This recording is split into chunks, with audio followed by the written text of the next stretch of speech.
सियासत की गलियों में हर तरफ बात यही चल रही है कि चाहे राजस्थान हो या चाहे पूरा देश, बीजेपी को इस बार वो बहुमत नहीं मिल पाया जिस बहुमत की हमेशा वो आशा करती रही है।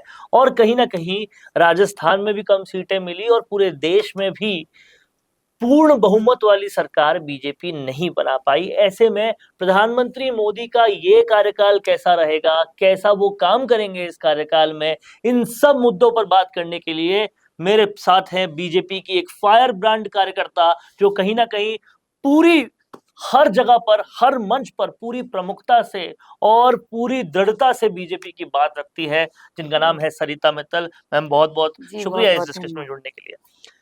प्रधानमंत्री मोदी से आशाएं बहुत थी। जी। लोग ये कहते थे कि अब यूसीसी आ जाएगी, अब बड़े बड़े बिल आएंगे, अब ऐसा काम और होगा जो अभी बाकी रह गया था। 370 से लेकर राम मंदिर तक तो कराया ही, लेकिन अब कुछ और बड़े बड़े काम हो जाएंगे। कश्मीर में कश्मीरी पंडित भी आ जाएंगे, पीओके भी शायद आ जाएगा। ये सारी आशाएं जो है लोग लगा कर बैठे थे, लेकिन हुआ यूं कि पूरा मैंडेट नहीं मिल पाया। अब सवाल यह है कि प्रधानमंत्री मोदी जैसा शख्स क्या गठबंधन के साथ काम कर सकते हैं, और क्या नीतीश कुमार या टीडीपी के साथ रहकर वो वो काम कर पाएंगे जो लोगों की आशाएं थी।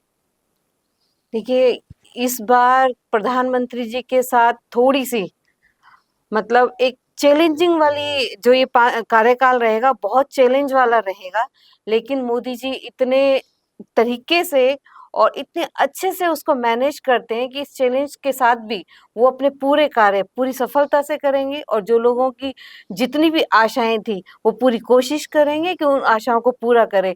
चाहे वो नायडू जी के साथ या नीतीश कुमार के साथ वो हैं, उनके साथ भी काम करना उनको बहुत अच्छे से आता है, और वो हर परिस्थिति में अपनी पूरी अ, योजनाओं के साथ अपने पूरा कार्यकाल करेंगे। क्या लगता है आपको, पहले 5 साल में भी मोदी जी ने कई ऐसे फैसले लिए जो इतिहास बनाने वाले थे, उसके बाद वाले 5 साल में भी कई सारे इतिहास बनाने वाले फैसले लिए गए, लेकिन इन 5 सालों में एक फ्रैक्चर्ड मैंडेट के साथ क्या इतिहास बनाने वाले फैसले प्रधानमंत्री मोदी ले पाएंगे? देखिए, जो काम करता है, चाहे उस समय कोई भी परिस्थिति हो, वो अपनी उसी तन्मयता के साथ और अपनी उसी पूरी ताकत के साथ काम करते हैं। काम करने वाले को कोई नहीं रोक सकता, और वो अपनी पूरी लोगों को वही ऐतिहासिक फैसलों से और उसी पूरी अपनी योजनाओं के साथ काम करेंगे। कहीं ना कहीं यूपीए अब बहुत खुश नजर आ रही है। यूपीए, जिसका नाम अब इंडिया गठबंधन हो चुका है, बहुत सेलिब्रेशन मोड में है, बहुत उत्साहित मोड में है।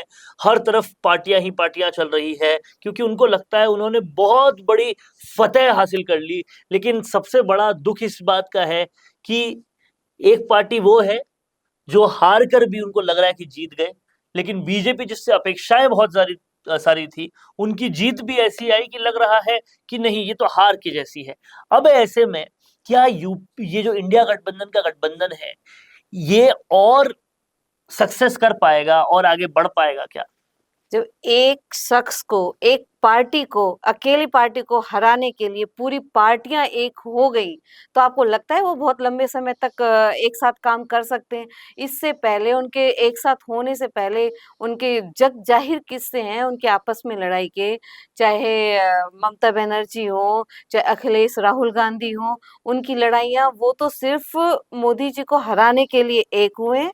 अभी जैसे-जैसे समय आएगा, उनकी लड़ाइयाँ भी आपस में सबको दिखाई देंगी, और ये तो सभी को पता है कि वो मोदी जी को हराने के लिए एक हुए हैं, उनकी आपस में कभी नहीं बनी। और दूसरी पार्टियाँ एक्चुअली हैं कहाँ?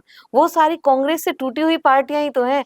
तृणमूल हुई, चाहे ये अखिलेश जी हो, सब कांग्रेस से छूटे हुए हैं, और कांग्रेस के इतने बड़े-बड़े नेता, दिग्गज नेता कांग्रेस को छोड़ के चले गए। चाहे ज्योतिराव सिंधिया कितने बड़े नेता हैं, वो कांग्रेस को छोड़ के चले गए, कपिल सिब्बल छोड़ के चले गए, तो इनकी पार्टी ये कहाँ रह जाएगी? मतलब आपका कहने का मतलब है, कांग्रेस जब खुद के नेताओं को ही साथ नहीं रख पा रही, तो दूसरे लोगों को कैसे साथ में रखेगी? बहुत लाजमी पॉइंट है।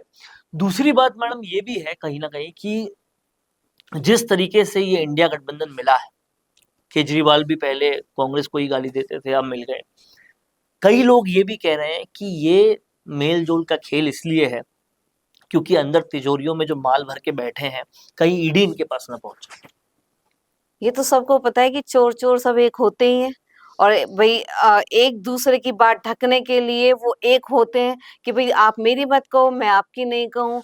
और जैसे ही सरकार अपनी सुचारू रूप से कार्य करेगी, इन पार्टियां आपस में बिखरती हुई दिखाई देंगी। ये कुछ टाइम का ही है। केजरीवाल का कुछ समय तक तो ये अन्ना हजारे से निकली हुई पार्टी है, उस समय वो बीजेपी को सपोर्ट भी कर रहे थे, लेकिन अभी सबको अपना जो बुराइयां है ना, उनको छुपाने के लिए वो सब एक हुए हैं। तो कहीं ना कहीं चोर चोर मौसेरे भाई जो है, उस कहावत को अगर हमें चरितार्थ होते हुए देखना है तो हम इंडिया गठबंधन को देख सकते हैं। क्योंकि जिस तरीके से सरिता मित्तल जी ने बताया कि आज से पहले, इस इलेक्शन से पहले ये सब लोग लड़ाई करते थे, कांग्रेस से टूटे हुए ही है सब लोग, और इनको एक पटल पर, एक मंच पर इसलिए आना पड़ा क्योंकि इन सबको अपना भ्रष्टाचार छुपाना था, और सब कहीं ना कहीं डर में थे कि ये प्रधानमंत्री मोदी अगर और लंबे चले तो हमारा क्या होगा। अब इन 5 सालों में इन सब का क्या होगा? जो चोरों का हाल होता है वही इनका होगा। जो चोरों का हाल होता है वही इनका होगा। एक सेंटेंस में सरिता मित्तल जी ने सब कुछ साफ कर दिया है। और कहीं ना कहीं आज भी बीजेपी का कार्यकर्ता इस बात से तो खुश है कि प्रधानमंत्री मोदी जी। आज भी वही है, और उसी तरह से लोगों की अपेक्षाओं को पूरा करने के लिए एक स्ट्रॉन्ग पिलर की तरह बिल्कुल। भारत के लिए खड़े हुए। कार्यकर्ताओं में बहुत खुशी है। जिस दिन मोदी जी ने कल शपथ ली थी, तो कार्यकर्ताओं ने पूरी आतिशबाजी की, लड्डू बांटे और अपनी खुशी जाहिर की, जश्न मनाया। और प्रदेश कार्यालय में भी बहुत जश्न मनाया, लोगों ने छोटी-छोटी जगह पे जश्न मनाया। हमारे प्रधानमंत्री तो मोदी जी है ना, वो सीट कम आए या ज़्यादा आए, वैल्यू ये नहीं करती, हमारा नेतृत्व कौन कर रहा है, वैल्यू ये करता है। बहुत बड़ी बात कही है। और कहीं ना कहीं मैंने ये भी देखा है कि बाकी पार्टियां तो चाहे हारने के बाद सिर्फ बोलने को बोलती हो कि हम समीक्षा करेंगे, समीक्षा होती है नहीं होती, चेंजेस होते हैं नहीं होते, ये सब बैकडोर चला जाता है। लेकिन बीजेपी में जब भी कोई हार होती है या कम नंबर आते हैं, उसी वक्त कोर्स करेक्शन होता है, समीक्षा के बाद उसी वक्त चीजें ठीक होनी शुरू होती है। तो क्या गठबंधन में, क्या संगठन में अब चीजें और ठीक होंगी? अभी गठबंधन से संगठन पे कोई फर्क नहीं पड़ता, और कोर करेक्शन होगा, और इस चीज की मीटिंग्स भी होगी, और जो भी जहां कमी रह गई है उन पर अभी से ही कार्य करना शुरू हो जाएगा। यह है बीजेपी की एक खास बात, जहां पर भी कमी रह जाती है उस पर काम करना तुरंत शुरू हो जाता है।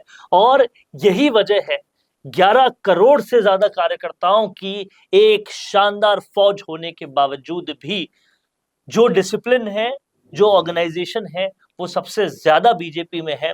और यही सरिता मित्तल जी का कहना है कि तुरंत प्रभाव से सब चीजों को ठीक करने का काम शुरू हो चुका है और निरंतर चलता रहेगा। मैम, बहुत बहुत शुक्रिया हमारे से जुड़ने के लिए। और कहीं ना कहीं सरिता मित्तल जी ने जो बताया उसे सुनना आप सबके लिए बहुत जरूरी है, क्योंकि यही बीजेपी की काम करने का तरीका है। नमस्कार। My friend, need a spokesperson video?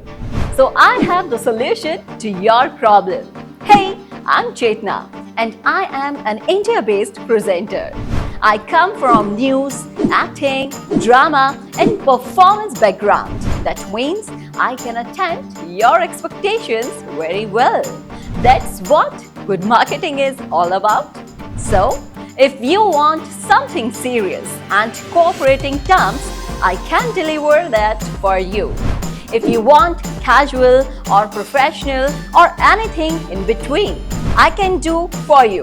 And if you need any background, overlay text, add logo or custom outfit provided for you.